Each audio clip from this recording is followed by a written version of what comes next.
ស្នេហ៍ដំបងគឺជាការចងចាំមួយដែលមិនអាចបំភ្លេចបានអនុស្សាវរីយ៍ល្អៗមានសើចមានយំធ្វើឲ្យខ្ញុំយល់ពីស្នេហាម្ដងបន្តិចម្ដងបន្តិចមកដល់ពេលនេះកន្លងផុតទៅយូរហើយប៉ុន្តែរឿងរ៉ាវទាំងអស់នោះនៅតែដក់ជាប់ក្នុងខួរក្បាលខ្ញុំរហូតមកព្រោះវាជាស្នេហ៍គ្រាដំបូង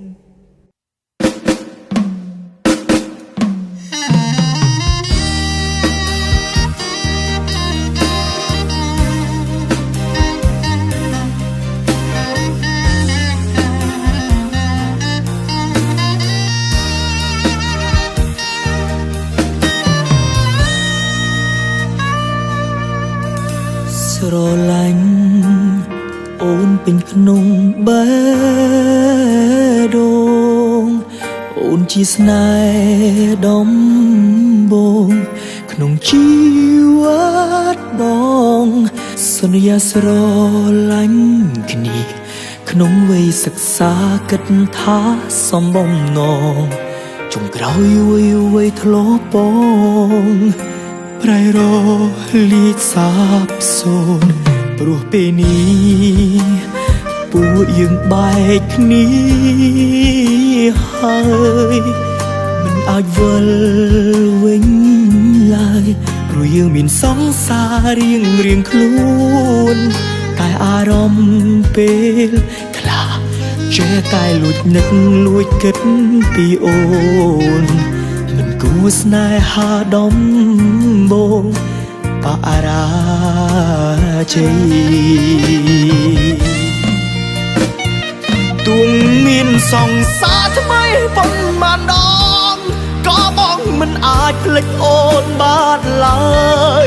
បងនៅតែនឹកដល់ត្រានត្រើយទាំងមិនអាចជួ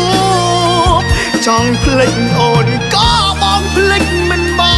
នចង់ជួបអូនក៏បងជួបមិនបានអារម្មណ៍នេះ stress ហួស្មានក្រៅពីផងខ្ញុំអាចធ្វើអ្វីបានទៅ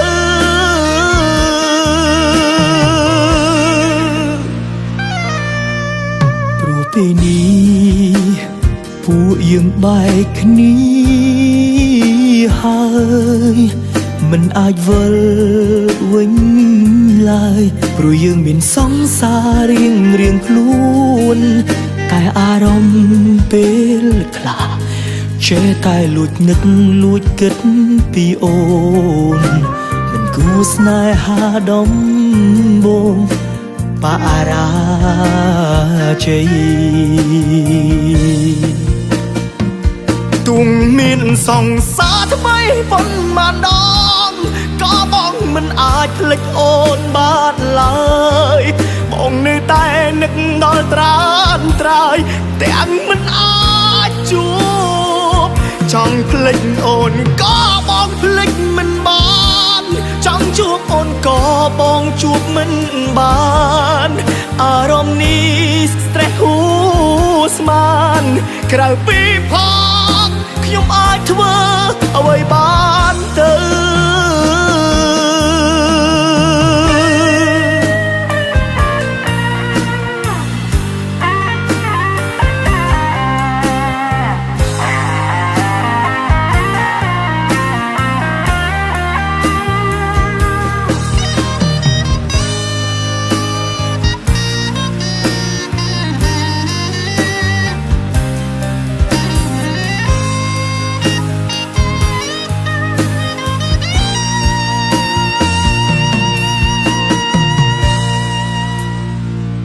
ទួងមានសង្សារថ្មីប៉ុន្មានដងក៏បងមិនអាចភ្លេចអូនបានឡើយបងនៅតែនឹកដល់ត្រានត្រើយទាំងមិនអាចជួបចង់ភ្លេចអូនក៏បងភ្លេចមិនបានចង់ជួបអូនក៏បងជួបមិនបានអារម្មណ៍នេះ stress ហួស្មានក្រៅពីផងខ្ញុំអាចធ្វើអ្វីបានទៅក្រៅពីផងខ្ញុំអាច ធ្វើអ្វីបានទៅ